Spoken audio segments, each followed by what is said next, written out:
Jadi kita ada tamu spesial dari bank ya. Namanya Vinola, biasa dipanggil Nola. Oke, jadi C Nola ini coba ceritain dulu dong backgroundnya. Ya, jadi perkenalkan saya Vinola dari marketing Bank Panin. Saya kerja di Panin sudah jalan 3 tahun. 3 tahun ya. Iya. Oke, jadi kita ke pertanyaan paling basic ya. Gimana sih cara kerjanya KPR itu dari POP Bank? Iya, berarti alurnya ya, Ya, alur alurnya. KPR seperti apa. Jadi kalau teman-teman di sini yang mau ajukan KPR, biasanya dari pihak bank itu akan minta data diri, data pribadi, dan data pekerjaan juga. Nah, kalau jadi tergantung nih kalau teman-teman di sini misalnya kerja sebagai karyawan. Nah, kalau karyawan itu biasanya kita akan minta slip gaji sama surat keterangan kerja. Gitu. Nah, ini kita minta biasanya 3 bulan terakhir.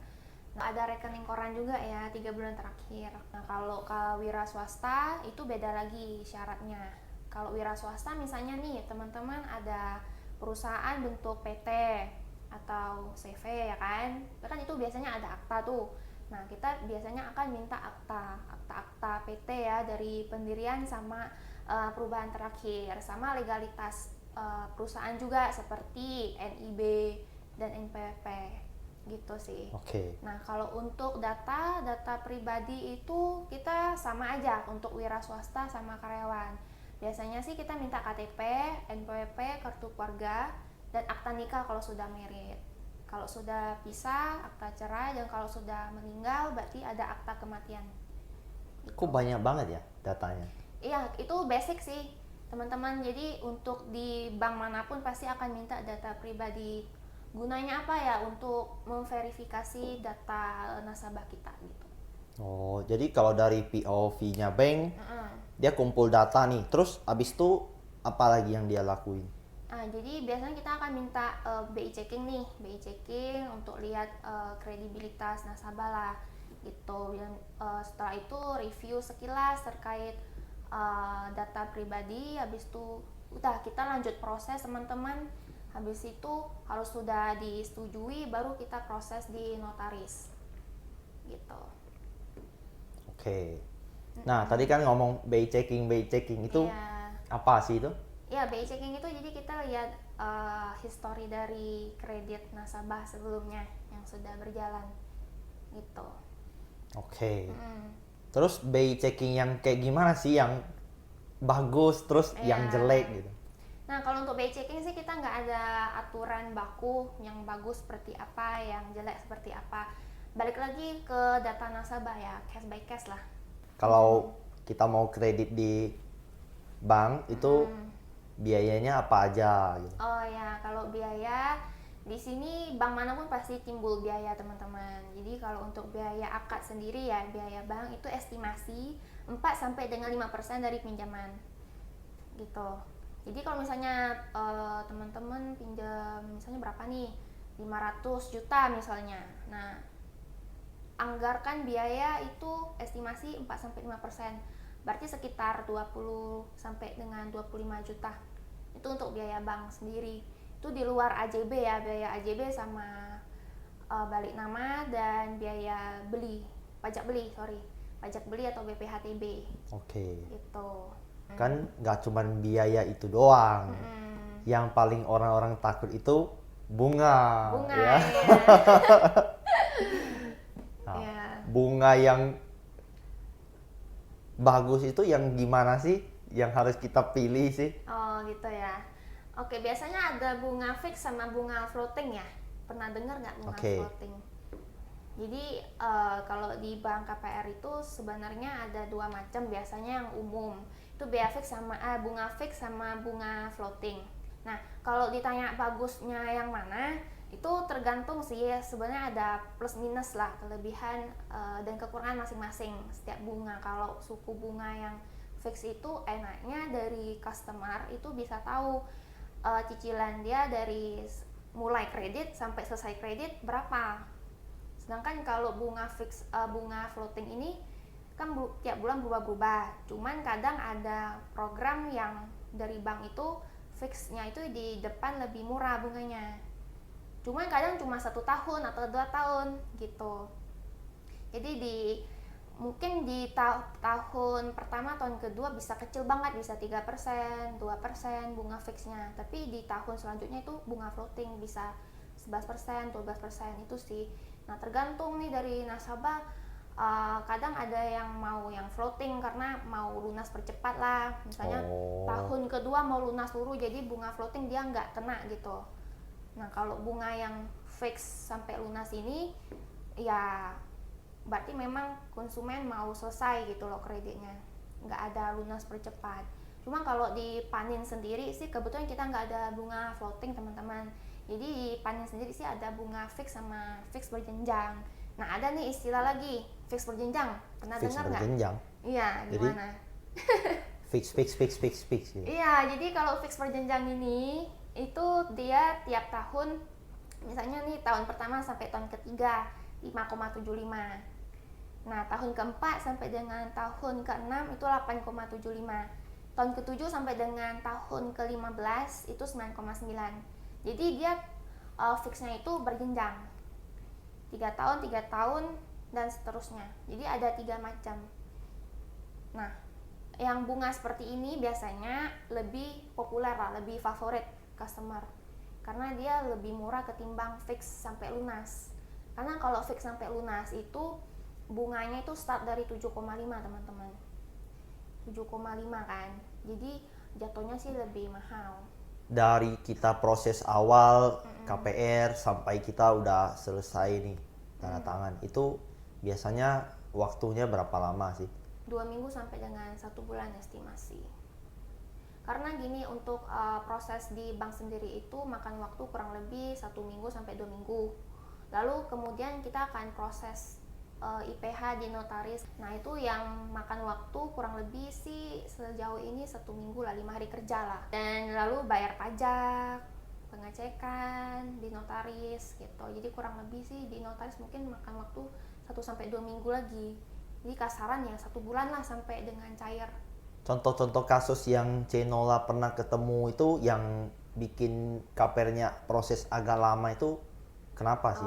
Sama nggak bisa KPR gitu? Oh iya, biasanya sih karena kalau lama ya, biasanya dari konsumen atau dari pihak penjual tuh kasih datanya lama.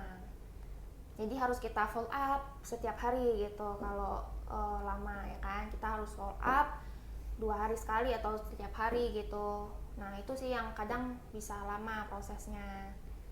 Nah kalau nggak jadi itu seperti yang kemarin ya kita pernah kan proses yang nggak jadi. Nah coba cerita kenapa sih dari bank itu nggak jadi? Jadi nggak jadi itu karena kemarin dari pihak penjualnya yang nggak lengkap datanya, yang nggak bisa di provide. Kebetulan penjual ini beli rumahnya itu waktu masih married, habis itu pisah sama suaminya ya kan. Jadi nggak ada akta pisah harta dan nggak ada akta persetujuan dari suami untuk jual unit itu, rumah itu. Jadi dari bank minta setidaknya dari suami harus datang, mantan suami harus datang, atau harus provide akta pisah harta atau akta persetujuan lah dari pihak suami untuk jual unit itu. Kalau nggak bisa ya kita nggak bisa proses. Oh jadi dia walaupun cerai pun harus setuju dong, mau jual gitu? Iya, karena ini kan jatuhnya harta gono gini, harta bersama gitu. Karena kan beli rumah itu waktu mereka masih terikat pernikahan. Jadi kalau untuk jual ya harus hadir dua-duanya atau kasih akta persetujuan lo dari pihak terkait untuk jual unit ini. Kasus itu kan memang mantan suaminya udah gak bisa dikontak. Iya, jadi mantan suaminya udah gak bisa dihubungi lagi gitu loh. Jadi ya gak ada solusi. Akhirnya gak jadi proses di bank. Nah, terus selain yang kasus itu ada kasus yang teringat banget gak sih? Yang bikin kita sampai ingat banget deh. Kasus yang sangat-sangat challenging ya. Karena ini first time juga ini seperti ini gitu loh. Gak pernah sebelumnya seperti ini. Dan ribet. Kemarin itu jadi ada beda nama gitulah.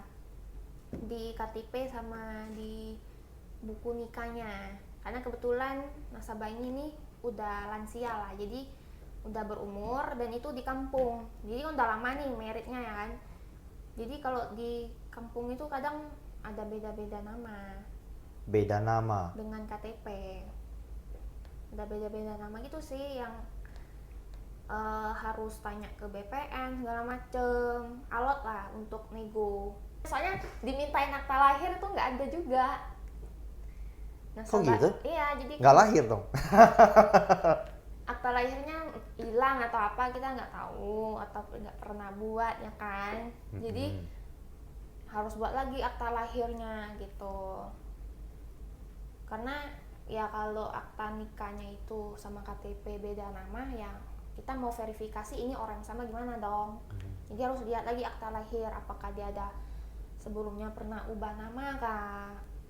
Kalau dia udah ubah nama ya kita minta surat pengadilan bahwa si A ini ubah nama dari A ke B gitu. Biasa seperti itu. Nah ini semuanya nggak ada.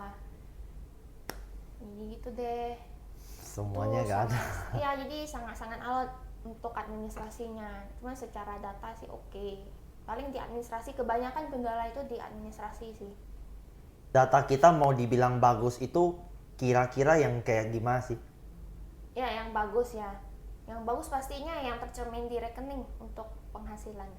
Intinya kalau teman-teman sini mau ajukan KPR, coba submit data dulu secara lengkap ke pihak bank. Maka pihak bank akan lihat bisa atau enggak itu untuk KPR.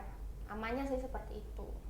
Berarti kalau kita banyak terimanya cash susah dong, kayak yang jualan mie gitu. Oh iya, paling itu kita lihat lagi dari nasabahnya ini ada kayak nota-nota ada atau di mesin kasir, itu sih kita lihat dari omsetnya.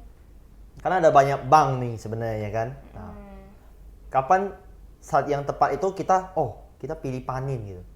Iya, jadi berarti kelebihan panin ya kan? Oh iya.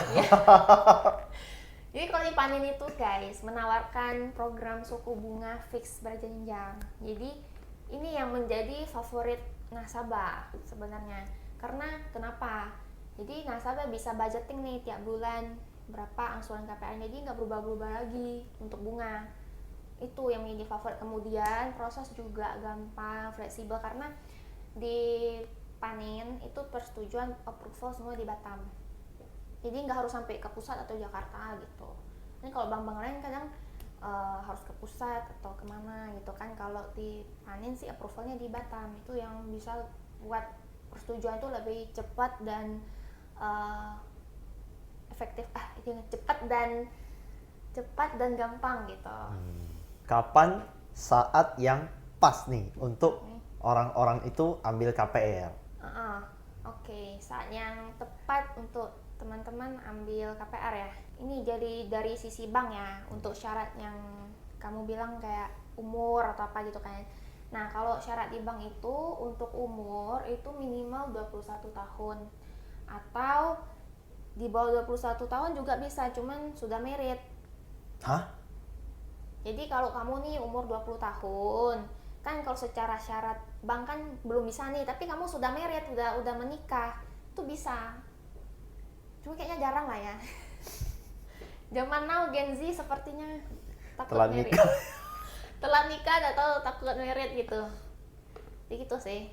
Jadi umur 21 tahun udah bisa KPR teman-teman. Dan sama ada penghasilan yang kita bisa verifikasi, ya bisa. Dan teman-teman di sini kalau misalnya udah ready punya rumah, memang udah butuh nih rumah ya kan, ya itulah saat yang tepat untuk ambil KPR. Apalagi sekarang suku bunga juga 5,75, start dari 5,75 ya, udah rendah gitu. Jadi kalau untuk warga asing itu sebenarnya bisa KPR di Indonesia nggak sih? Oh, kalau asingnya? Iya, ada kaitannya sama asing-asingnya lah. Oh iya, jadi kalau asing itu kan sebenarnya bisa, WNA kan bisa punya properti di Indonesia. Cuma ada minimal ya, minimalnya berapa? 2M ya? 2 miliar. Kalau rumah kan 2 miliar, cuman sertifikatnya itu nanti turun peringkat nih ke sertifikat hak pakai. Nah, yang sertifikat hak pakai ini bisa dijaminkan di bank. Jadi kalau di bank itu cuman bisa SHGB, SHM yang bisa dijaminkan. Oh, jadi WNA itu nggak bisa KPR? Nggak bisa dong. Oh, itu oke. alasannya, karena sertifikatnya akan turun peringkat. Itu memang aturan di Indonesia sih. Nah, kalau sertifikatnya kita mau ubah nama ke orang-orang lain itu secara bank gimana?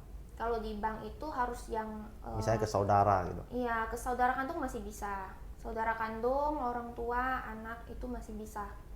Oh, jadi dia nggak harus sesuai nama yang di pengajuan KPR gitu? Enggak. Jadi ke orang tua atau ke anak saudara kandung bisa. Cuman dari orang tua, saudara kandung ataupun anak ini harus hadir saat akad kredit sama AJB. Oh. Gitu. Jadi harus hadir karena kan perlu tanda tangan mereka. Kalau HTS nggak bisa ya.